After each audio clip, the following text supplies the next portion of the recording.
Shalom, haleluya, senang bisa berjumpa dengan Bapak Ibu sekalian yang diberkati Tuhan.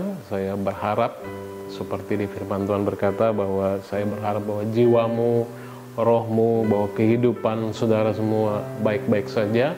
Kenapa? Karena kasih karunia Tuhan melimpah dalam hidup saudara. Saudara yang diberkati, pada malam hari ini kita akan belajar bahwa bagaimana kehidupan kita pada hari-hari ini dalam situasi yang seperti ini, bagaimana sebenarnya kita harus melihat di dalam iman, di dalam pandangan seperti Tuhan melihat. Saudara, pada kesempatan ini saya ajak saudara untuk melihat di 1 Korintus 2 ayat 12. Saya bacakan dan saya harap kita sama-sama membaca 1 Korintus 2 ayat 12. Begini bunyinya, kita tidak menerima roh dunia, tetapi roh yang berasal dari Allah, supaya kita tahu apa yang dikaruniakan Allah kepada kita. Saudara yang diberkati, saya yakin bahwa sebagian besar dari kita sudah begitu familiar, sudah begitu akrab dengan kisah bagaimana Daud mengalahkan Goliat. Bagaimana Daud menang terhadap Goliat hanya dengan ketapel dan batu, hanya dengan umban dan batu dia bunuh Goliat, seorang prajurit Filistin yang memiliki tinggi menurut kitab suci catatkan itu 10 kaki. Tetapi yang mau saya ajak saudara untuk merefleksikan pada kesempatan ini, yaitu pernahkah saudara bertanya-tanya kenapa Daud berhasil? Kenapa Daud bisa menang melawan Goliat, sementara yang lain di dalam pasukan bangsa Israel bahkan tidak ada yang berani menghadapi Goliat? Padahal faktanya, saudara, kita bisa baca itu di Perjanjian Lama, bahwa semua bangsa Israel pada saat itu menerima janji yang sama bahwa Tuhan menyertai mereka. Kenapa tidak ada satu orang pun daripada tentara Israel yang berani melawan Goliat, sementara seorang Daud yang digambarkan ini sebagai seorang anak muda, seorang yang masih sangat muda dengan perawakan yang tidak besar, itu dia berani melawan Goliat, bahkan dia menang hanya dengan batu dan ketapel, saudara. Rahasianya, dengar baik-baik Bapak Ibu yang berkati, bahwa rahasianya adalah bahwa Daud sadar akan kemenangan, bukan kekalahan, saudara. Karena Daud kenal seorang pribadi, yaitu Tuhan yang telah menyelamatkan dia berkali-kali. Daud taruh itu dalam hatinya. Daud punya pengalaman yang luar biasa bahwa Tuhan sudah selamatkan dia berkali-kali, saudara. Dia kenal seorang pribadi, yaitu Tuhan yang selalu menyelamatkan dia. Dan pada saat itu pun Tuhan akan menyelamatkan dia. Dia taruh itu dalam hati dia. Dia sadar akan kemenangan, saudara. Saudara bisa bayangkan ketika Daud berkata, saudara bisa lihat di 1 Samuel 17:34-37, ketika Daud bilang begini, hambamu ini biasa mengembalakan kambing domba. Apabila datang singa atau beruang yang menerkam seekor domba dari kawanannya, maka aku mengejarnya, menghajarnya, melepaskan domba itu dari mulutnya. Kemudian apabila ia berdiri menyerang aku, maka aku menangkap janggutnya, lalu menghajarnya dan membunuhnya.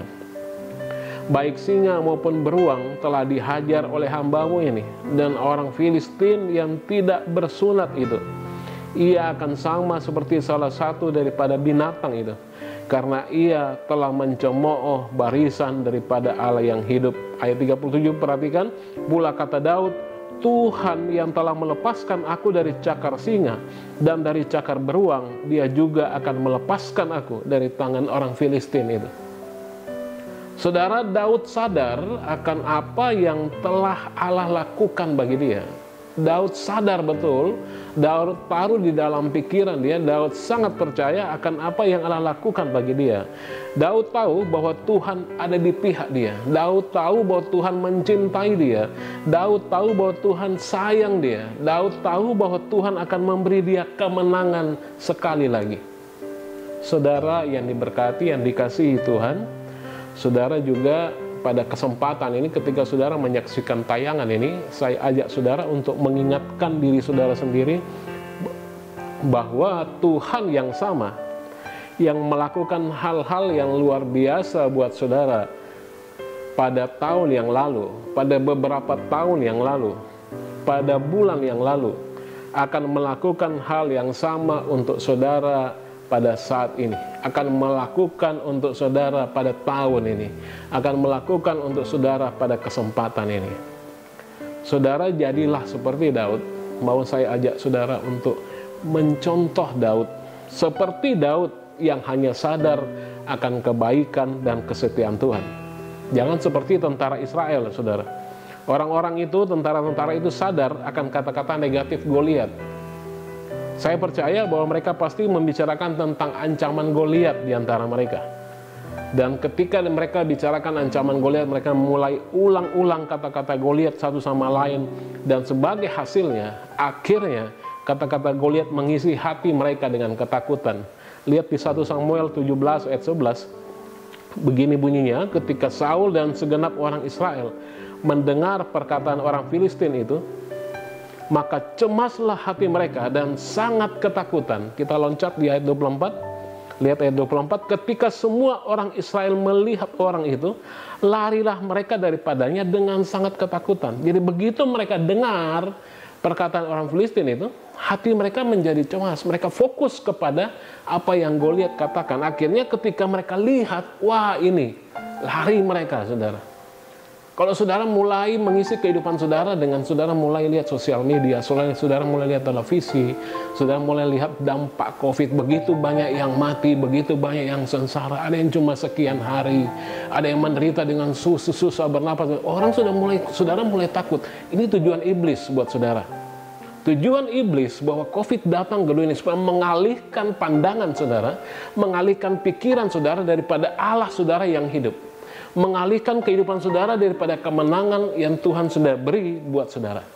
Perhatikan saudara baik-baik, hati-hati akan siasat iblis dalam hidup saudara.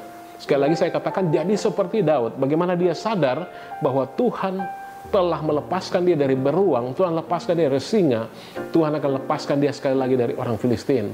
Karena hari ini juga ketika saudara sadar bahwa Tuhan membuat saudara berdiri hari ini, ada hari ini, itu karena kebaikan Tuhan, dan Tuhan tetap akan memelihara hidup saudara sekalipun di tengah pandemi ini. Sekalipun saudara mulai mendengar bahwa ekonomi semakin sulit, bagaimana dengan bisnis saya, bagaimana dengan perkembangan perluasan dengan pekerjaan saya, bagaimana dengan keluarga saya.